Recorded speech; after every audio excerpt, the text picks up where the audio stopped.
So this is coming up on the final stages. I don't know if I can see, but I got like the grain of the carbon matches up. There we go. So everything matches up. So now it's just a matter of building up the clear. So that way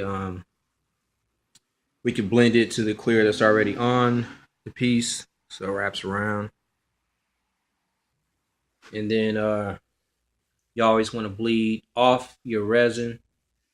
Well, I got some bubbles right there. You always want to bleed off your resin, and then just let it kind of cure later. Otherwise, if you cut the edges too soon or right perfect, then not right perfect, but if you cut it perfect to the piece, then what happens is you'll get like little dribbles, and they'll get hard, and you got to cut them off, and it's just kind of a bitch because sometimes you can end up going down into the carbon. So it's very important to know which way the excess resin is going to run, so that way it doesn't get on the actual piece or some other part next to it or whatever. But you got to be careful.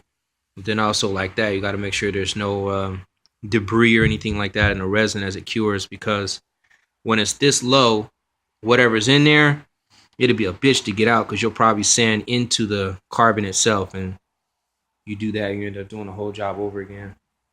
So you always got to make sure it's free of debris and nothing violates your space.